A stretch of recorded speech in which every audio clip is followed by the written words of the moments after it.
तुम्ही पाहत आहात MCN न्यूज मराठी। सुमारे 350 वर्षांपूर्वीची ऐतिहासिक परंपरा लाभलेल्या जळगाव जामोद तालुक्यातील भेंडवडच्या गटमांडणीचे भाकीत नुकतेच आज 1 मे रोजी जाहीर करण्यात आले आहे। या मांडणीच्या माध्यमातून वर्तविण्यात आलेल्या भाकितानुसार बुलढाणा जिल्ह्यासह संपूर्ण राज्यातील शेतकरी शेती पिकांचा अंदाज बांधतात। या मांडणीतील भाकिते जवळपास खरी ठरत असल्याने शेतकऱ्यांची आजच्या आधुनिक काळातही या गटमांडणीच्या या प्रथेला मोठ्या प्रमाणात पसंती दिसून येते। या घटमांडणीमध्ये विविध खाद्यपदार्थांच्या माध्यमातून पीक, पाणी व विविध घटनांचा प्रतिकात्मक अंदाज वर्तविला जातो। यावर्षीच्या भेंडवड घटमांडणीचा इतिवृत्त पुढील प्रमाणे आहे। अंबाडी कुलदैवत सर्वसाधारण पीक येणार आहे। कपाशी हे अनिश्चित पीक, तर ज्वारीचे पीक साधारण येणार असून त्याच्या नासाडीचे संकेत वर्तविण्यात आले आहेत। त्यासोबत तूर हे अनिश्चित, मूग, उडीद, तीळ, मटकी ही पिके सर्वसाधारण राहणार असून बाजरी पीक चांगले येणार आहे।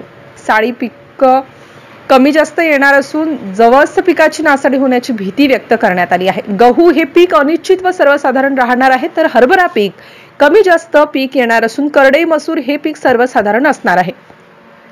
त्यासोबत पावसाळ्यातील 4 महिन्यात पडणाऱ्या पावसाचे भाकीत सुद्धा या घटमांडणीमध्ये सांगण्यात आले आहे। त्यानुसार पावसाळ्याच्या पहिल्या महिन्यात कमी अधिक पाऊस पडणार, दुसरा महिना सर्वसाधारण व चांगला पाऊस, तिसरा महिना साधारण, तर चौथा महिन्यात अवकाळी पावसाचे संकेत देण्यात आले आहेत। सांडाई, कुरडई, पापड हे खाद्यपदार्थ सुरक्षित असल्याने यावर्षी चारा पाणी भरपूर असल्याचा अंदाज व्यक्त करण्यात आला आहे। तर घटमांडणीतील पुरी, करंजी गायब असल्याने भूकंपासह पृथ्वीवर नैसर्गिक आपत्तीची शक्यता वर्तविण्यात आली आहे। या मांडणीतील पान, विडा गायब असून सुपारी कायम असल्याने देशाचा राजा सुद्धा कायम राहणार असला तरीही देशामध्ये तणावाची परिस्थिती निर्माण होणार असल्याची शक्यता वर्तविण्यात येत आहे। देशाच्या तिजोरीचे प्रतीक असलेली करंजी करपल्याने देशाच्या तिजोरीत पैसे राहणार नसल्याने सर्वसामान्यांसह शेतकऱ्यांना अडचण येणार आहे। देशाला परकीयांचा त्रास होणार असला तरी त्याचा निपटारा करणारे मात्र संरक्षण खात मजबूत दाखवण्यात आले आहे।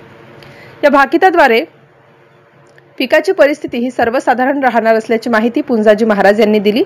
तसेच पाऊस सुद्धा सर्वसाधारणपणे राहील, अनिश्चित जास्त दाखवण्यात आलेला आहे। देशावर मोठं संकट येण्याची शक्यता वर्तवण्यात आली असून युद्धजन्य परिस्थिती निर्माण होण्याची शक्यता या मांडणीच्या माध्यमातून वर्तवण्यात आली असली तरी प्रत्यक्षात युद्ध होणार नाही असे सांगण्यात आले आहे। म्हणजेच युद्ध होणार नसले तरीही देशाचा राजा हा तणावात राहील। पृथ्वीचा काही भाग हा नष्ट होण्याचे संकेत या भाकिताद्वारे वर्तविण्यात आले आहेत। MCN न्यूज मराठी करिता सुरेश मानकर, भेंडवड।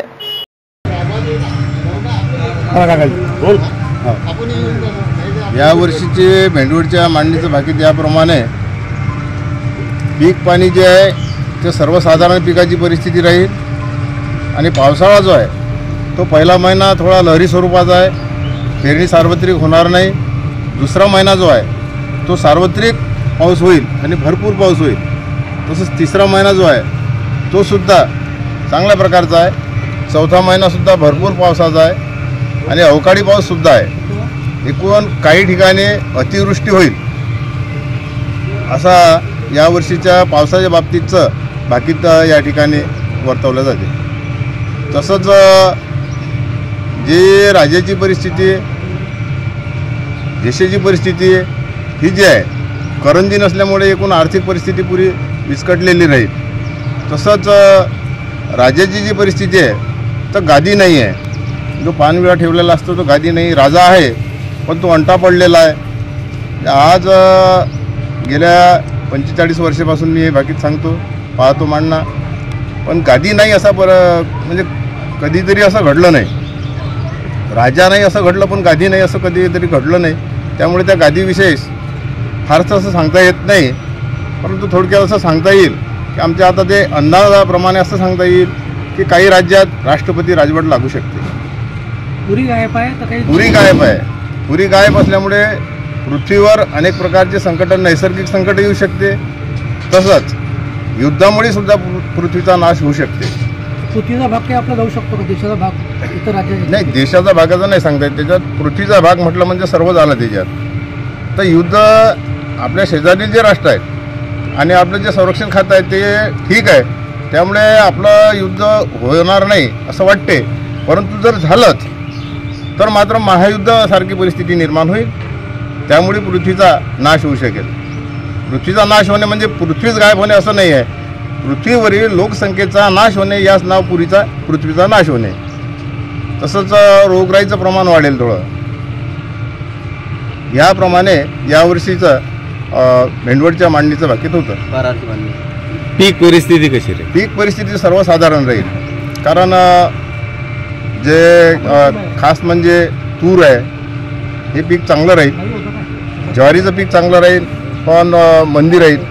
एकदम उडदाचं पीक जे आहे ते साधारण पीक येईल. नासाडी येईल काही भागात पण उडदाच्या भावात तेजी येईल. मूग साधारण राहील. तिळाच्या भावात तेजी राहील. आणि बाजरीसुद्धा चांगलं पीक आहे. गहू हरभरा हे रब्बी पीक आहेत. एकूण मोगम आहेत. तसंच तेलवान जे आहेत तेलवानात मोगम आहेत. काही ठिकाणी नासाडी होईल आहे. त्यामुळे तेलवानाचे भाव वाढतील. तेलाचे भाव वाढतील. महाराज देशाची आर्थिक स्थिती कशी राहणार आहे? आर्थिक परिस्थिती फार अडचणीची राहील. आपण शेतकऱ्यांसाठी काही संदेश दिला होता काय? शेतकऱ्यांसाठी एकूण एक आहे की पहिल्या महिन्यात पाऊस लहरी स्वरूपाचा दाखवला. त्यामुळे शेतकऱ्यांनी कुठल्याही प्रकारचे पेरणीची घाई करू नये. भरपूर पाऊस झाल्याशिवाय पेरणी कोणीही काढू नये. जर केली तर त्यामुळे दुबार पेरणी करायचं संकट आपल्यावर येऊ शकते.